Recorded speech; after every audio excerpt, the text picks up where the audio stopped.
नमस्कार दोस्तों, क्या आपने कभी सोचा है कि जब एक आम आदमी की सैलरी बढ़ती है तो वह 10 से 20% होती है, लेकिन क्या हो सकता है कि अगर किसी की सैलरी रातों रात 30 गुना बढ़े। आज हम बात करें उड़ीसा की, जहां विधायकों की वेतन में भारी बढ़ोतरी को लेकर एक बड़ा विवाद खड़ा हो गया है। उड़ीसा विधानसभा ने हाल ही में विधायकों के वेतन और भत्तों को 3 गुना बढ़ाने का विधेयक पारित किया है। अब विधायकों की सैलरी करीब 1.1 लाख रुपए प्रतिमाह से बढ़कर 3 लाख रुपए हो जाएगी।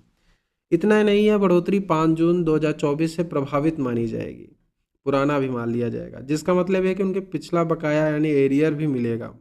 मुख्यमंत्री का कुल पैकेज अब लगभग 3.74 लाख रुपए पहुंच जाएगा।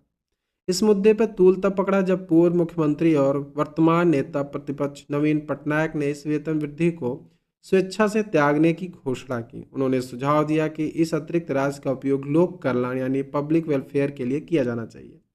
यहाँ सवाल नैतिकता का है। उड़ीसा जैसे अक्सर झारखंड, बिहार जैसे राज्यों के साथ सामाजिक आर्थिक पैमाने पर संघर्ष करते देखा जाता है। वहाँ विधायकों की सैलरी में इतनी बड़ी वृद्धि कितनी जायज़ है?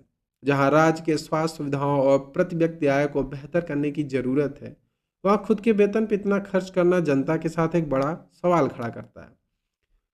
अब आप सोच रहे होंगे कि यह सैलरी बढ़ाता कौन है। संविधान के अनुच्छेद 195 के अनुसार राज्य विधानमंडल के पास विधायकों के वेतन और भत्ते करने का अधिकार है। इसके लिए केवल साधारण बहुमत सिंपल मेजॉरिटी की आवश्यकता होती है, यानी अगर 50% से अधिक विधायक सहमत हो तो बिल पास हो जाता है। फिलहाल यह विधायक राज्यपाल की स्वीकृति की प्रतीक्षा में है। चूंकि हम उड़ीसा की बात कर रहे हैं तो कुछ प्रतियोगी परीक्षाओं के लिहाजा में तथ्यों में जान लेते हैं। उड़ीसा की तटरेखा है 485 किलोमीटर लंबी है, या बंगाल की खाड़ी से लगा हुआ है। यहाँ की प्रमुख नदी है महानदी, और पारादीप यहाँ का एक महत्वपूर्ण बंदरगाह भी है। सिमलीपाल नेशनल पार्क और भीतरकनिका वन्य जीव अभ्यारण्य जैसे प्रसिद्ध स्थान इस राज्य में ही स्थित है। भारत की सबसे बड़े खारे पानी की झील चिल्का झील भी उड़ीसा की शान है। दोस्तों, राजनीतिक सेवा और स्वार्थ के बीच एक बहुत बड़ी बारीक रेखा होती है। जब राज्य आर्थिक कठिनाइयों से जूझ रहा हो तब व्यक्तिगत लाभ के बजाय सार्वजनिक विश्वास और संसाधनों का सही वितरण प्राथमिकता होनी चाहिए। इस मुद्दे पे आपकी क्या राय है?